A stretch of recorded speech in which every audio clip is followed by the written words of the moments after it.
हर तरफ पसरी हुई खामोशी और रात के सन्नाटे को चीरते हुए उस चाकू से टपकते खून की आवाज़ ने मार्को के दिल की धड़कनें बढ़ा दी थी।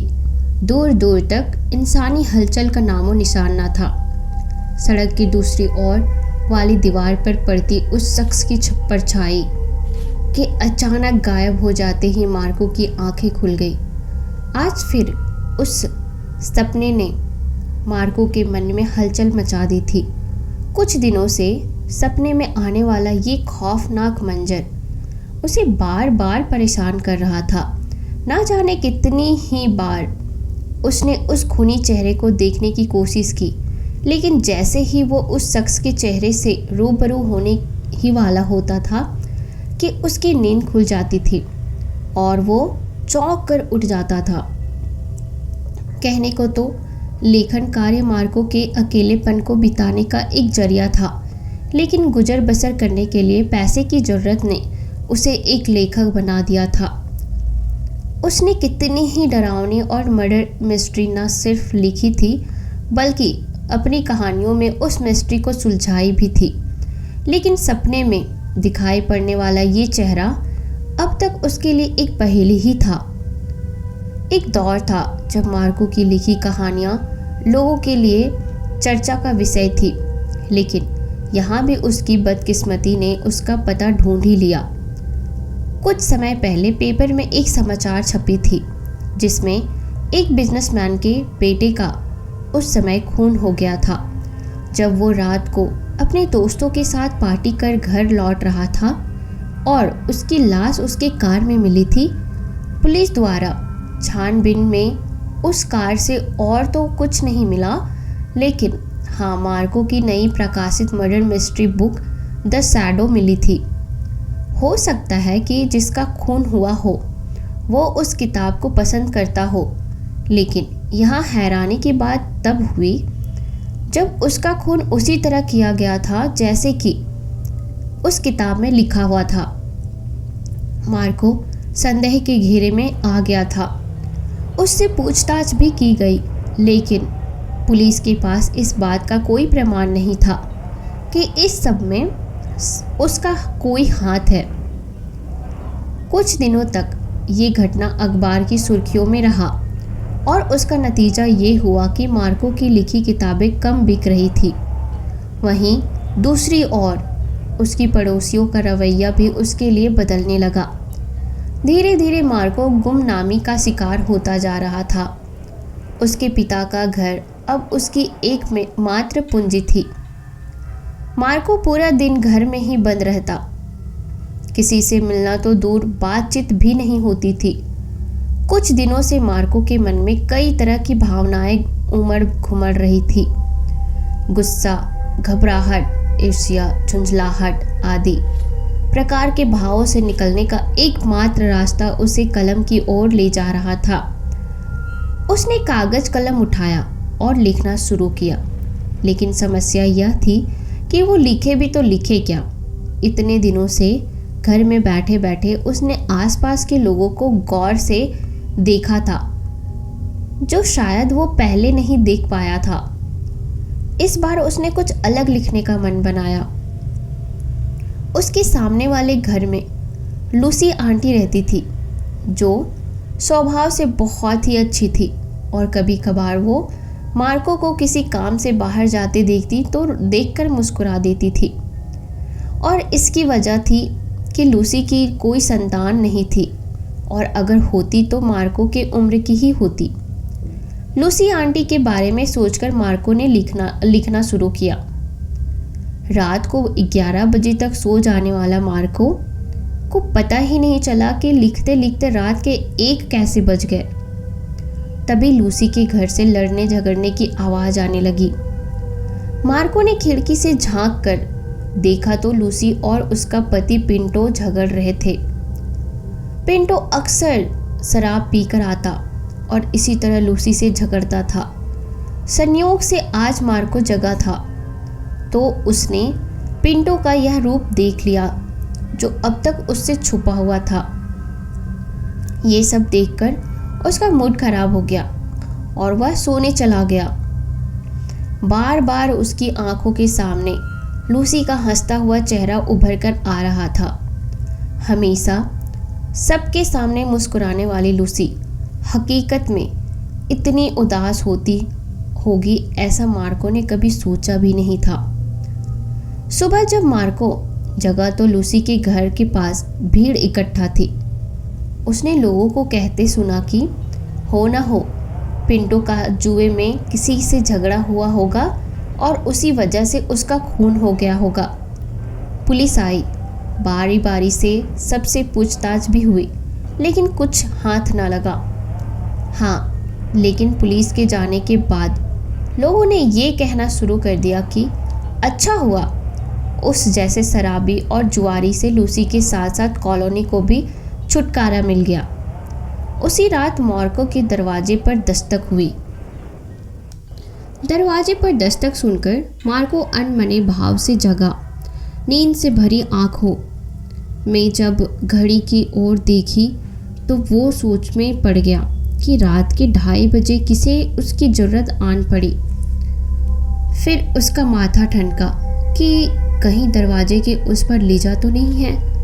ये ख्याल आते ही वो फुर्ती से उठा और लाइट जलाना ही चाहा कि उसके हाथ कुछ सोचकर रुक गए। नहीं, लाइट जलाना सही नहीं रहेगा। अगर इस वक्त किसी ने उसे यहाँ आते देख लिया तो सबको सब कुछ पता चल जाएगा और वो ये कभी नहीं चाहेगा जब तक कि लीजा की सहमति ना हो। मार्को ने धीरे से दरवाज़ा खोला। जिसकी आने की आशंका थी वो तो नहीं थी, पर गलियारे से आ रही रोशनी में उसने देखा कि 13-14 साल का एक लड़का वहाँ खड़ा था जो बेहद ही कमज़ोर नज़र आ रहा था। उसकी आंखों के नीचे बने गहरे निशान बता रहे थे कि उसका नींद से कोई वास्ता न था। उसके शरीर पर कहीं ना कहीं कुछ जख्म भी थे।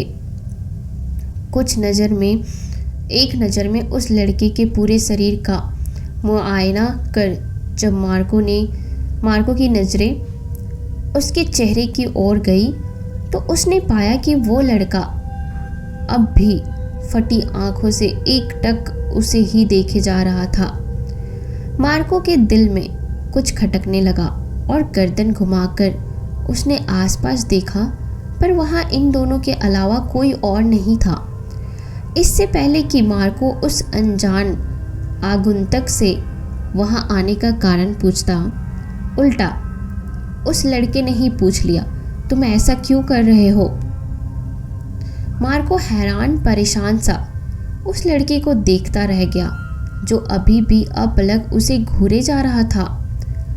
अब कहने की बारी मार्को की थी, मगर हैरानी की बात यह थी कि मार्को का जवाब सुने बगैर वो लड़का वहाँ से मुड़ा और चला गया।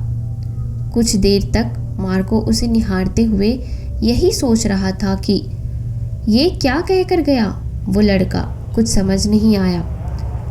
इस उधेड़-बुन से निकलकर जब तक वो उसके पीछे जाता तब तक वो लड़का अपने गंतव्य तक जा चुका था। मार्को कमरे में लौट आया और सिगरेट सुलगाकर कुर्सी पर बैठ गया। अब भी उसकी नज़रें दरवाजे पर ही लगी थी। वो समझ नहीं पा रहा था कि उस बच्चे ने उससे ऐसा क्यों कहा होगा। खैर, उस बच्चे ने जो भी सोचकर उससे कहा, लेकिन सच्चाई तो यही थी कि वो यहाँ से नहीं जा सकता था। आज उस बच्चे ने मार्को को उसके बचपन की याद दिला दी थी। मीरा और जैकी की अपनी कोई संतान ना थी, इसलिए उन्होंने मार्को को एक अनाथ आश्रम से गोद लिया था। मीरा का पूरा दिन बच्चे के साथ गुजरता था क्योंकि जैकी काम की वजह से बाहर ही रहता था।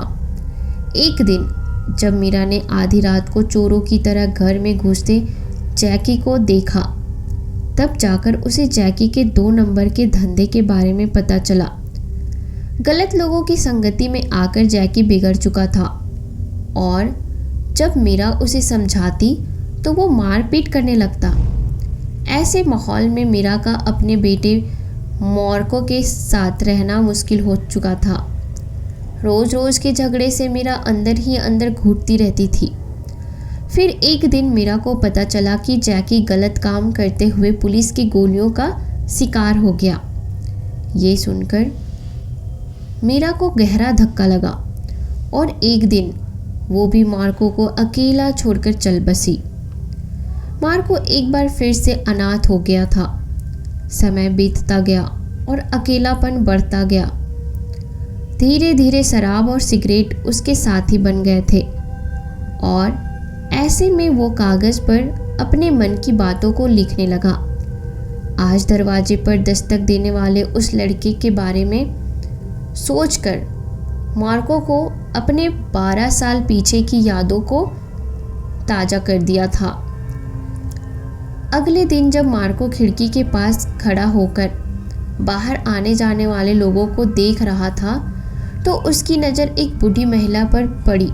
लेकिन ये मार्को के लिए हैरानी की बात नहीं थी। वो तो उस बूढ़ी महिला के साथ जा रहे लड़के को देख रहा था। उसे कुछ जाना पहचाना सा लग रहा था। मार्को ने उसे पहचान लिया और उसे आवाज़ लगाने ही वाला था कि हे यू, तुम तो वही लड़के हो ना जो रात में मेरे दरवाजे पर थे। लेकिन मार्को ऐसा कह ना पाया क्योंकि उसने देखा कि उस लड़के के साथ जो बूढ़ी महिला थी वो उसके साथ बड़ी बेरुखी से पेश आ रही थी। कभी वो महिला उस लड़के के कान ऐंठती तो कभी पीठ पर एक धौल जमा देती। तभी सामने से आती लिजा ने उस लड़के को अपनी ओर खींचती हुई उस बुढ़ी से बोली, आंटी छोड़ दो बेचारे को। अरे काहे का बेचारा, इसके माँ बाप तो मर गए लेकिन इसको मेरे सिर मढ़ गए। एक भी काम इससे ढंग से नहीं किया जाता, बस पूरा दिन रोता रहता है। आज इसकी अच्छे से मरम्मत करती हूँ। उस बूढ़ी महिला ने मुंह बनाते हुए लीजा से इतना कहा और उस लड़के को खींचती हुई घर की ओर ले गई। लीजा असहायों की तरह बस उसे जाती देखती रही, ये जानते हुए कि उस बच्चे को मदद की कितनी ज़रूरत है। मगर वो मजबूर थी। आखिर वो करती भी तो क्या? अगर वो किसी की मदद कर सकती तो वो पहली खुद ही होती। ऐसा नहीं था कि उस बुढ़िया से किसी ने कुछ नहीं कहा। इससे पहले कई बार लोगों ने उस बुढ़िया को समझाया, यहाँ तक कि पुलिस ने भी धमकी दी, लेकिन सब बेअसर था। अब तो आसपास के लोगों ने बूढ़ी महिला के बेरुखी से पेश आने की वजह से बातचीत भी बंद कर दी थी। बस एक लीजा ही थी जो हर रोज़ उसे टोक दिया करती थी। लीजा जब वहाँ से जाने लगी तो उसकी आंखें खिड़की के उस पार खड़े मार्को से टकराई, जिसके दिल में लीजा के लिए खास जगह तो पहले से ही थी। लेकिन उसकी कभी हिम्मत ही नहीं हुई कि अपने दिल की बात उससे कह पाता। और शायद लीजा ने भी उस दिन का इंतज़ार करने की ठान ही ली थी। वो मार्को की मुश्किलें और नहीं बढ़ाना चाहती थी, इसलिए वो बिना कुछ कहे वहाँ से चली गई। अगले दिन जब मार्को खिड़की के पास खड़ा चाय पी रहा था तो उसने देखा कि लीजा उस रात वाले लड़के का हाथ पकड़कर उसके घर जा रही थी और कुछ परेशान सी दिख रही थी। मार्को की नज़र लीजा पर टिकी हुई थी, लेकिन वो ये नहीं देख पाया कि उस लड़के की निगाह मार्को पर ही जमी हुई थी। मार्को का मन ये जानने को बेचैन हो रहा था कि आखिर ऐसी क्या बात हो गई कि लीजा ने आओ न देखा था और उस लड़के का हाथ पकड़कर उसके घर की ओर जा रही थी। आखिर माजरा क्या है? ये सोचते हुए वो घर से बाहर आया तो देखता है कि उसके घर के आगे लगे हुए लिली के गमले उबड़ खाबड़ मिट्टी पर रखी हुई थी। मार्को हैरान हुआ, लेकिन फिर उसने मिट्टी को समतल किया और उस पर गमले को वापस रख दिया। मार्को के घर के बाहर लगा लिली का फूल, ये पौधा उसकी माँ मीरा ने लगाया था। छोटी उम्र से ही वो उसे पानी देता, उसकी देखभाल करता था। मीरा के जाने के बाद तो उसे इस पौधे से और भी लगाव हो गया था। पिछली बार जब लूसी आंटी के पति पिंटो की मौत हुई थी तब भी गमला ऐसे ही स्थिति में था जैसा कि आज है, लेकिन तब मार्को ने इस ओर ध्यान नहीं दिया था। आज जब फिर से गमला उसी स्थिति में था तो मार्को को कुछ हैरानी तो हुई कि भला इस लिली के पौधे से किसी को क्या दुश्मनी हो सकती है, लेकिन इस ओर ध्यान ना देते हुए वो घर के भीतर आ गया। टेबल पर हाथों के बीच सिर को टिकाकर मार्को सोचने लगा कि क्या किस्मत पाई है उसने। अनाथालय के हर बच्चे की तकदीर में माँ बाप और घर नहीं लिखा होता। ऐसे में उसे मीरा जैसी माँ, एक घर और पिता का नाम मिला, पर वो भी उससे छिन गया। दोस्त के नाम पर भी कोई नहीं था, क्योंकि दो बार अनाथ होने के बाद उससे कोई दोस्ती या मेलजोल रखना नहीं चाहता था। ऐसे में एक लीजा ही थी जो हम उम्र होने के कारण उसे बहुत अच्छे से समझती थी, बिना इस बात की परवाह किए कि वो कौन है, कहाँ से आया है। मार्को की हर लिखी कहानी पहले लीजा ही पढ़ती और अपनी अच्छी बुरी टिप्पणियों से मार्को का हौसला बढ़ाती। एक समय ऐसा भी आया जब मर्डर केस की वजह से उसकी किताबें कम बिकने लगी और पड़ोसियों ने उसकी खोज खबर लेनी कम कर दी। तब भी लीजा ने उसका साथ नहीं छोड़ा और वो जानती थी कि कम बोलने वाला मार्को हमेशा की तरह मुस्कुराता रहेगा और अपने भीतर की कुलबुलाहट कभी उसके सामने जाहिर नहीं होने देगा। समय के साथ साथ मार्को और लीजा की दोस्ती प्यार में बदल गई। बस अब इजहारे चाहत बाकी थी। लेकिन कहते हैं ना कि वो प्रेम कहानी ही क्या जिसमें कोई मुश्किल ना हो। लीजा की माँ को उसका मार्को से मिलना जुलना पसंद नहीं था। लीजा भी अपनी माँ में आए इस बदलाव को देखकर असमंजस में थी, क्योंकि जब मार्को अपना नाम बना रहा था तब उन्हें कोई ऐतराज़ नहीं था, लेकिन जैसे ही मार्को के बुरे वक्त ने उसका दामन थामा, सबने उसका साथ छोड़ दिया। इस सब से मार्को बुरी तरह से टूट गया था। अपने आसपास उसने अकेलेपन की दीवार सी बना ली थी।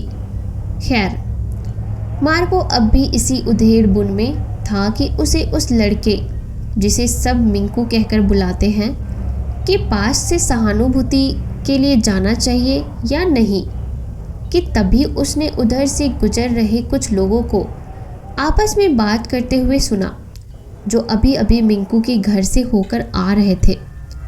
उनमें से एक ने कहा, बेचारा मिंकू, पहले माँ बाप ने उसका साथ छोड़ दिया और अब उसकी बूढ़ी दादी ने।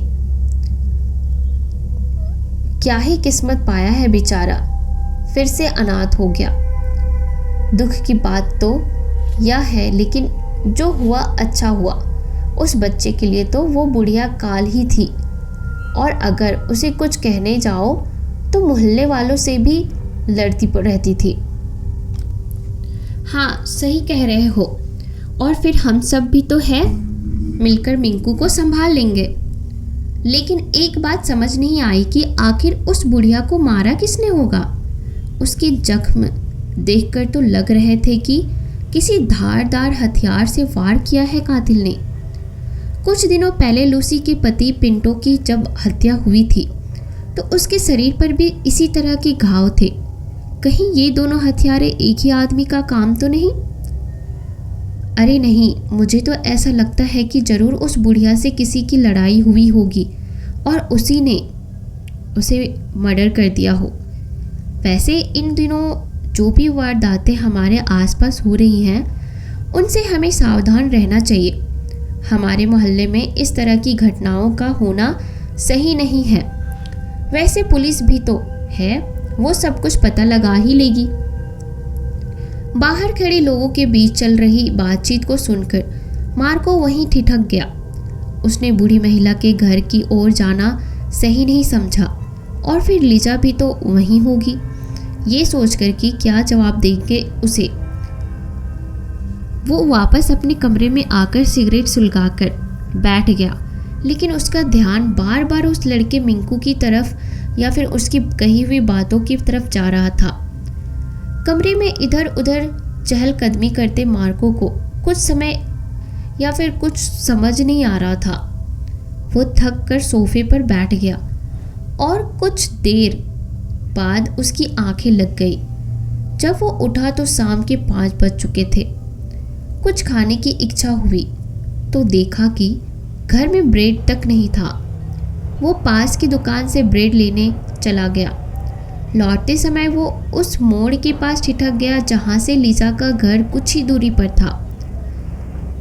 अचानक से उसके कदम उस ओर बढ़े चले जा रहे थे और वैसे भी बहुत दिनों से मार्को ने लीजा से अपनी दिल की बात भी नहीं कही थी।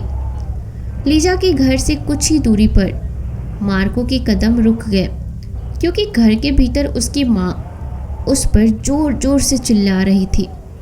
जब मार्को के माता पिता नहीं थे तब सोचता था कि लीजा लकी है जो उसके माँ बाप है, लेकिन जल्द ही उसे पता चला कि लीजा की माँ उसकी सौतेली माँ है जिसे लीजा फूटी आँख नहीं सुहाती थी।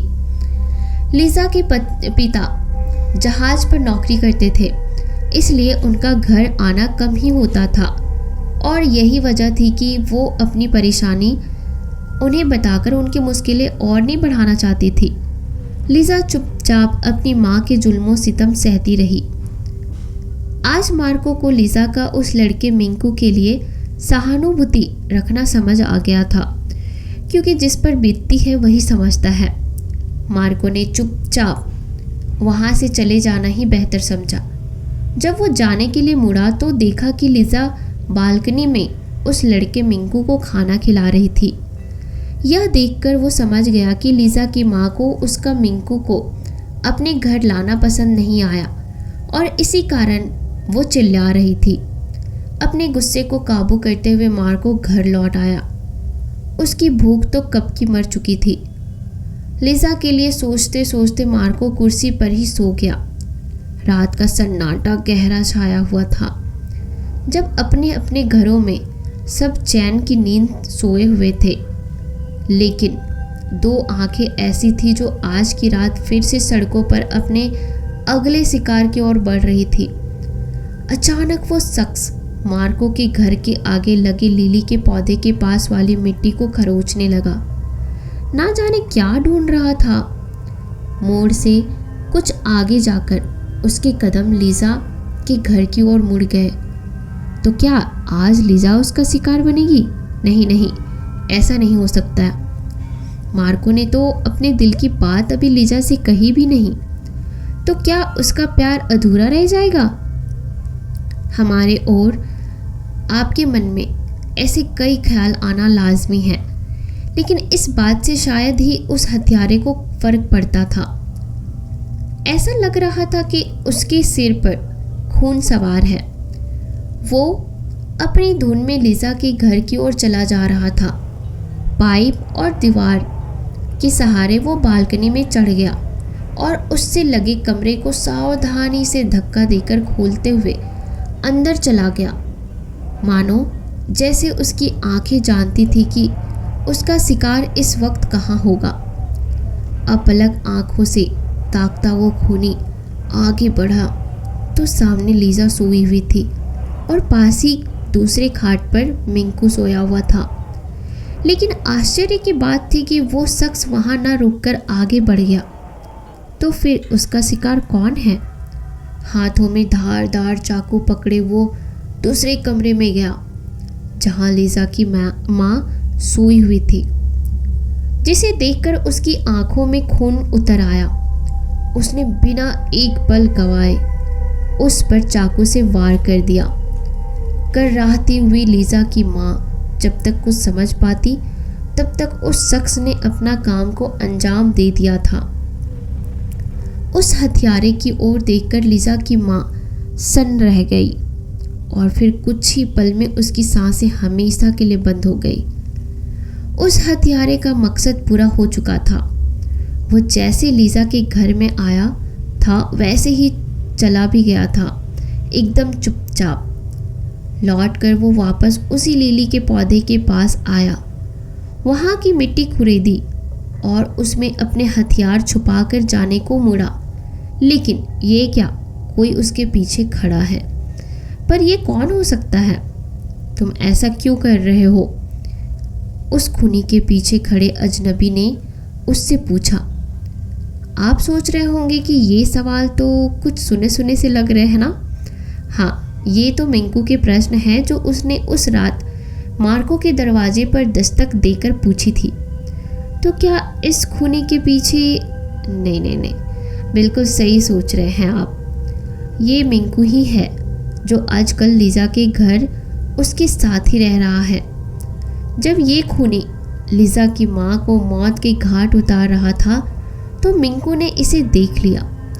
इतना ही नहीं, उसका पीछा करते करते आज उसे रंगे हाथों पकड़ भी लिया था। लेकिन उसने वही बात खूनी से क्यों पूछी? आखिर माजरा क्या है? आइए देखते हैं। मिंकू की बात सुनकर वो खूनी उसकी ओर मुड़ा और अपनी बड़ी बड़ी लाल आंखों से उसे घूरने लगा, जैसे कि उसे जानता ही ना हो। खूनी का ये रूप देखकर डर के मारे मिंकू के पसीने छूटने लगे और वो वहीं बेहोश होकर गिर पड़ा। सुबह सुबह घर के बाहर से आती आवाज़ सुनकर मार्को की आंख खुली तो वो भागा भागा बाहर आया तो देखता क्या है कि घर के बाहर लोगों की अच्छी खासी भीड़ लगी है और लीजा बेहोश पड़े मिंकू को उठा रही है। कुछ देर बाद जब उसे होश आया तो सब उससे तरह तरह के सवाल पूछने लगे कि वो यहाँ कैसे आया, क्या हो गया है उसे। लीजा का रो रो कर बुरा हाल था, क्योंकि सुबह उठकर उसने देखा कि वहाँ घर में उसकी माँ की हत्या हो गई थी और मिंकू यहाँ सड़क पर बेहोश पड़ा था। सड़क पर खड़े भीड़ में से तरह तरह की बातें सुनाई देने लगी। कोई कह रहा था कि इस कॉलोनी में जान का खतरा बढ़ गया है, अब तो यहाँ रहने से भी डर लगता है। तो कहीं से आवाज़ आई कि एक बात गौर करने की है,